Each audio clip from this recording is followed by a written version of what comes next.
The Iranian plateau, bastion of mighty empires for millennia, the Elamites, Medes, Persians, Hellenistic Seleucids, Parthians, and Sasanians, all built venerable empires, each assimilating and building upon the technological, organizational, and cultural achievements of the former.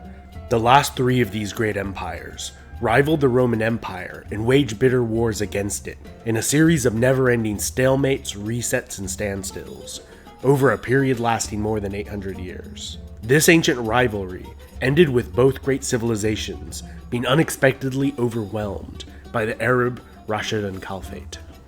The Roman Empire managed to survive in a diminished form, while nearly all of Persia was absorbed into the Caliphate. The Buyid dynasty, claiming descent from the Sasanian Shahs, held out as an independent bastion for Iranian Zoroastrian faith for more than a century. They repulsed a major Umayyad invasion in 716 AD. The Umayyads had established their dynasty's leadership over the Muslim world after the First Muslim Civil War of 661. Iranian conversion to Islam was a lengthy process, taking several generations within the Caliphate. For the first few centuries of Islamic rule, the population of the Iranian plateau remained overwhelmingly Zoroastrian. The Abbasid Caliphate toppled the Umayyads in the Abbasid Revolution, and 10 years later, in 760, they would conquer the Buyid kingdom. The Caliphate's Iranian population played a pivotal role in the overthrow of the Umayyads, and the Abbasid period was marked by a reliance on Persian bureaucrats for governing the conquered territories. During this time, the majority of the Caliphate converted to Islam. Persianate customs were broadly adopted by their ruling elite, who became patrons of artists, scientists, and scholars throughout the empire. The 7th Abbasid Caliph, Al-Mamun, whose mother was Persian, commented, "The Persians ruled for 1,000 years, and did not need us Arabs even for a day. We have been ruling them for 2 centuries, and cannot do without them for an hour." Less than 30 years after his death, the warlord Yaqub al-Safar, a Persian coppersmith from a small town in what is now Afghanistan, rebelled against the Abbasids, conquering a large portion of their empire. He was a recent convert to Islam. He and his successors avidly promoted the Islamic faith alongside Persian language and culture throughout their short-lived but pivotal empire. Shortly after this, Saffarid territory was cannibalized by 2 Iranian dynasties, the Islamic Buyids and the Samanid Empire. Both revived the use of the Persian language in state use, and revived Sasanian court customs, using the titles Shah and Shah, King of Kings. The Buyids claimed descent from the Sasanian Shah Bahram V, and for a short time were considered the leading power in the Islamic world. The Samanids spent great sums patronizing science and literature as the Buyids, and at its height it was said their capital of Bukhara rivaled Baghdad in its glory and scientific achievement.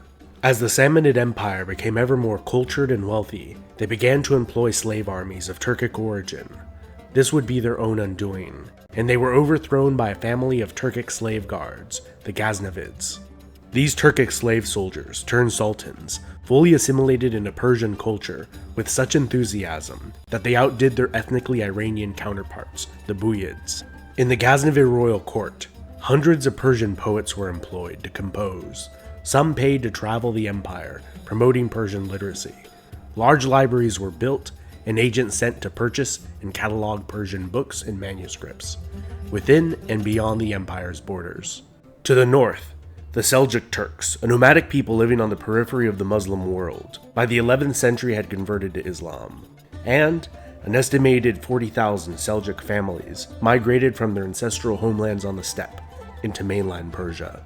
In less than 20 years, these skilled horse archers would completely demoralize and defeat the Ghaznavid military, many times their size, utilizing hit-and-run tactics, and taking the Buyid capital of Baghdad. The alien Roman Empire was their next target, conquering Asia Minor and the Levant. Like the Ghaznavids before them, these nomads quickly became Persianized in culture, although not in administration. In contrast to the highly centralized Buyid and Ghaznavid states, the massive Seljuk Empire was divided among squabbling family members who acted as autonomous rivals, as often as members of the same state. During the Crusades, to retake the Holy Land, the Seljuk Turks were more concerned with their own dynastic rivalries than cooperating against the Crusaders or rival Fatimid or later Ayyubid caliphates.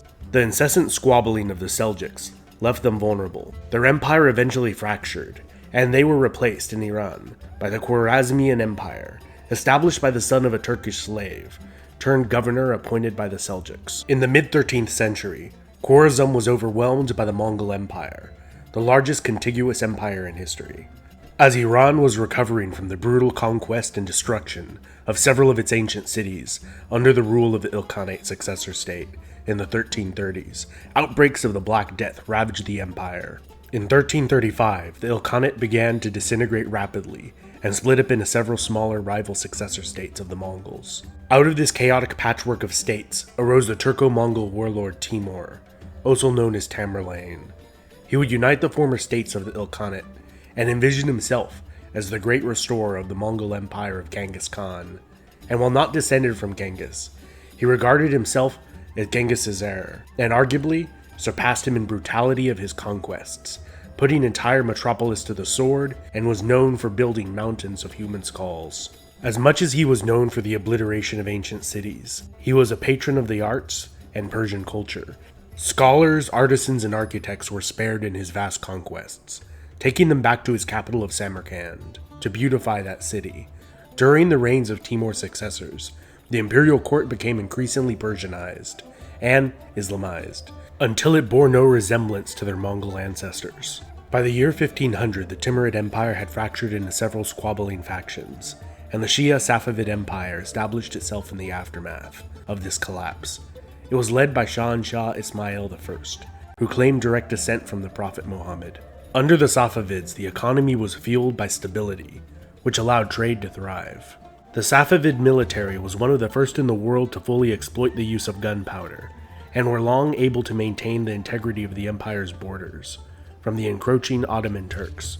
It was the Safavids who made Iran the spiritual bastion of Shia Islam, and this period is considered to be a high point of cultural achievement and a high standard of living. In 1736, the Safavids were overthrown by the Turkic general Nader Shah, a brilliant military commander often compared to Napoleon and Alexander. The orphan son of a herdsman, he rose to become one of the most powerful men in the world. The Afsharid dynasty was greatly reduced in power after his assassination in 1747, and would remain an autonomous region within the following Zand dynasty that ruled Iran for a short but prosperous period, where patronage for painters was emphasized. They were overthrown by the Qajar dynasty of Turkic origin, who, like most dynasties since the 11th century, rose to power with the backing of Turkic tribal forces, while using educated Persians in their bureaucracy. And after a series of wars with the Russians and British empires in the 19th century, the empire ceded territory to its north and east, and was brought approximately to its current modern borders. With the Russian conquest of the former Silk Road to China, and Britain's control of the Persian Gulf trade to India, the Persian economy entered a long, slow period of decline, and the state went nearly bankrupt. Despite these setbacks, the Qajar state adapted, massively slashing government expenditures across the board, and investing heavily in the modernization of the country. The Shahs increasingly fell under the influence of Britain and Russia, and a resentful populace instituted a constitutional monarchy and parliament after the Iranian constitutional revolution. During World War I, Persia was occupied by Russia, Britain, and the Ottoman Turks, further increasing foreign influence. And in February 1921, Reza Khan, commander of the Persian Cossack Brigade, staged a coup d'etat and established himself as Shah of Iran. By 1951, the Shah was increasingly regulated to merely being a figurehead. At the time, 75% of Europe's oil came from Iran. The company that would become British Petroleum took the lion's share of the profits and gave a stipend to the Shah, who was increasingly seen as a puppet of Britain. The Iranian Prime Minister, Mohammad Mossadegh, tried to negotiate a 50-50 split of oil profits with the oil company. This was flat out refused. Frustrated, Mossadegh then campaigned to nationalize the oil company, and in 1953 it was nationalized. That same year, in the partially declassified Operation Ajax, the CIA overthrew Mossadegh and installed the Shah as the supreme leader of Iran. He let British oil do as it pleased and ruled with an iron fist. His secret police rounded up thousands. He would be overthrown in 1979 by the Ayatollah Khomeini, initially promising to uphold democracy and not to impose any strict Islamic law. Immediately after, Iraq invaded Iran in 1980, in response to Iran's support of Shia dissidents.